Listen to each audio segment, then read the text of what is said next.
টি-20 বিশ্বকাপের 5 আসরে অংশ নিলেও কেবল 2 ম্যাচে জয়ের স্বাদ পেয়েছিল বাংলাদেশের মেয়েরা। এর মধ্যে গত 4টি বিশ্বকাপেই তারা ছিল জয়হীন। সেই খরা কাটানোর লক্ষ্যে আজ বৃহস্পতিবার বিশ্বকাপের উদ্বোধনী ম্যাচে অভিষিক্ত স্কটল্যান্ডের মুখোমুখি হয় বাংলাদেশ।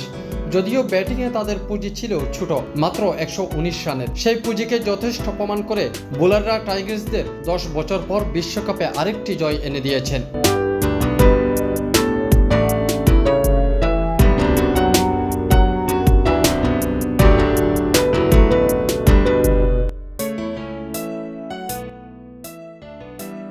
এর আগে ঘরের মাঠে অনুষ্ঠিত 2014 বিশ্বকাপে বাংলাদেশ নারী দল প্রথমবার খেলতে নেমে 2 ম্যাচে জয় পেয়েছিল, যা ছিল সংক্ষিপ্ত ফরম্যাটের বিশ্বকাপে টাইগার্সদের সর্বশেষ জয়। এরপর আরেকটি জয় পেতে বাংলাদেশকে আরও 10 বছর অপেক্ষা করতে হয়েছে।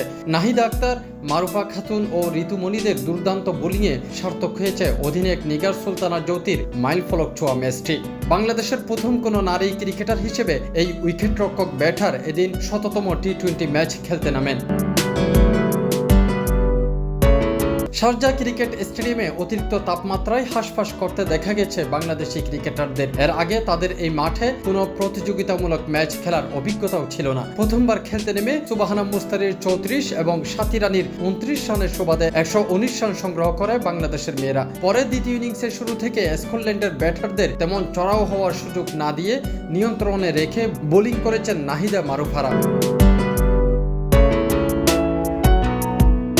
লক্ষ্য তাড়া করতে নেমে 20 ওভার খেলে 7 উইকেটে মাত্র 103 রান করতে সক্ষম হন স্কটল্যান্ড, যেখানে 49 রানে অপরাজিত ছিলেন স্কটল্যান্ডের ওপেনার সারা। বাংলাদেশের হয়ে সর্বোচ্চ 2টি উইকেট পেয়েছেন ঋতুমণি। এছাড়া একটি করে শিকার করেছেন মারুফা, রাবিয়া, ফাহিমা ও নাহিদা। Tafim Alamgir, C+ TV Bangla, Chittagong.